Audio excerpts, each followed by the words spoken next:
She slid the envelope across the table like a dealer pushing bad cards. No trembling, no hesitation, just a smirk that didn't reach her eyes. "Sign," she said. The room smelled like cold coffee and perfume she hadn't worn for me in months. My phone buzzed once, unknown number, then went quiet. She watched my face, waiting for the crack, the pleading, the noise. I smiled instead, a thin thing, controlled. "Let's see how your lover reacts," I said. Her eyes flickered, just for a breath, then she laughed, sharp and practiced. The sound told me everything I needed to know.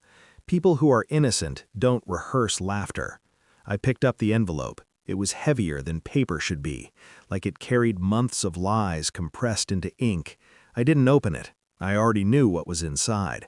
I stood. She stayed seated. Power doesn't announce itself, it just moves. The truth didn't arrive all at once. It seeped in. Late nights explained by meetings that never showed on calendars. A phone turned face down like it was ashamed. A name saved without a name.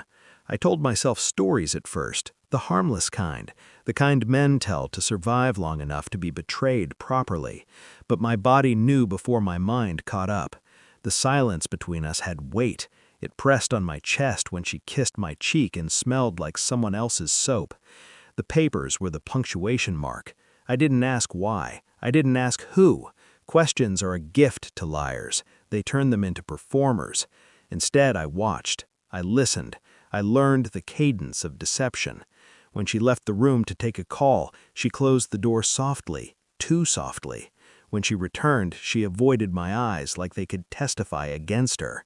That's when I decided to stop being confused. I became careful. I became patient. I pulled phone records under the guise of fixing a billing issue.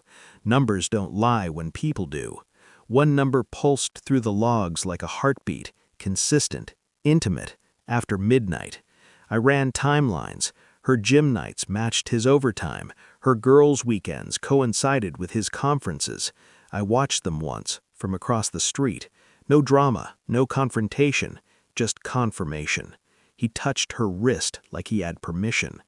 That night I cooked dinner, asked about her day, listened to her lie with a voice I once trusted. Inside, something rearranged itself. Rage didn't explode, it sharpened. The evidence arrived in a manila folder, neat, unemotional, devastating. I waited. When she finally asked if I'd signed, I placed the folder on the table instead. No words, just the soft sound of cardboard meeting wood. She opened it. Photos, phone logs, a hotel receipt with both their names misspelled the same way. Her face drained. Not guilt, fear. "I can explain," she said. I nodded. "I know." That's when she broke. Tears came fast, too fast. Her voice cracked like it was trying to sell sincerity at a discount. I stayed still. "Does he know?" she asked. I smiled again, warmer this time.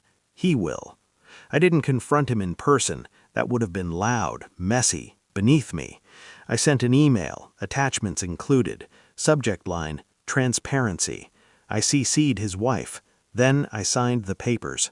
When my wife found out, she screamed, not at me, at the phone, at the idea that the fantasy had consequences. She tried to claw back control with apologies, with history, with promises that sounded like reruns. I packed a bag while she talked. When I reached the door, she whispered my name like it could still stop me. I paused, just long enough. "You mistook my silence for ignorance," I said. "That was your last error." Now the apartment is quiet. Not empty, quiet. I don't replay memories anymore. I file them, label them, lock them away. The man I was needed the truth. The man I am needs nothing from her. Somewhere, 2 marriages collapsed under the weight of daylight. Not because I shouted, not because I begged, because I waited. And when the moment came, I chose clarity over chaos. I didn't win her back. I won myself.